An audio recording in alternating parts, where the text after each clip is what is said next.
छॾे वींदे पहिरियों ॾेई प्यार ओ कहिड़ो कयां एतबार मुरीद लाशारी चए तो ते वो मुखे पई ख़बर सोहणा मुसां न निभाईंदे मुखे पई ख़बर सोहणा मुसां न निभाईंदे माण्हू सचो नाही मतलब वारो आही मुंहिंजी दिलि खसे मूंखां मुखे बि ॾुखाईंदे मुखे पई ख़बर सोहणा मुसां न निभाईंदे मुखे पई ख़बर सोहणा मुसां न निभाईंदे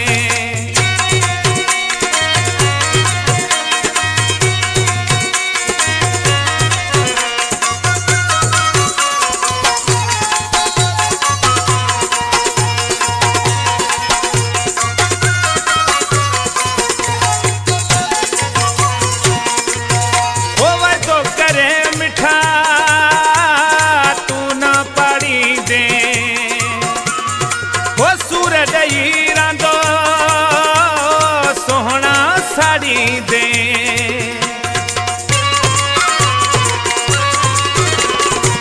वह तो करे मिठा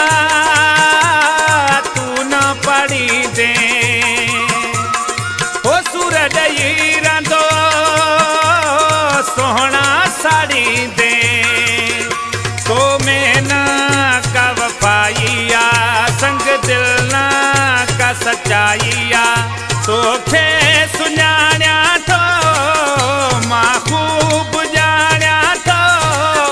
अॻिते हली मूंसां पिरी तूं फिटाईंदे मुखे पई ख़बर सोहणा मुसां न निभाईंदे मुखे पई ख़बर सोहणा मुसां न निभाईंदे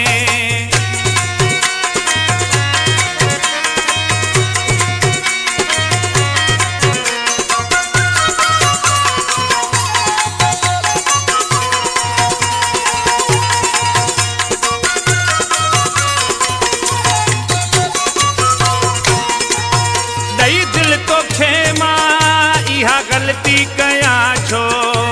ज़हर जिंदगी मां पंहिंजी कया छो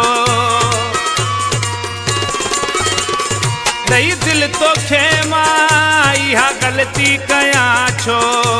ज़हर जिंदगी मां पंहिंजी कया छो तो ते न एतबार आहे करणो न तोसां प्यार आहे अकेलो भलो आया सोहणा सुखियो आया कर माणा तू मूंखे पिरी पो सहाई दे मुखे पई ख़बर सोहणा मुसां न निभाईंदे मुखे पई ख़बर सोहणा मुसां न निभाईंदे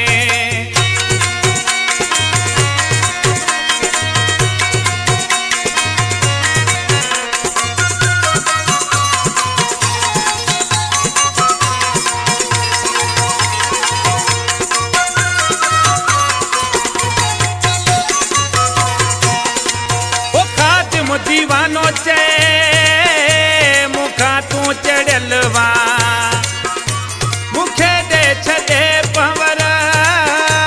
अगे मां फटियल हाँ खातिमो दीवानो चे मुखा तू चढ़ियल वा मुखे दे छॾे पवर अगे मां फटियल हाँ मसे खयो आहे सुख जो हिसा वरी थिया छो मां तबा भजी कर मुखा पासो तोखे मां समझा थो अञा कहिड़ो मूं ते तूं जादू हलाई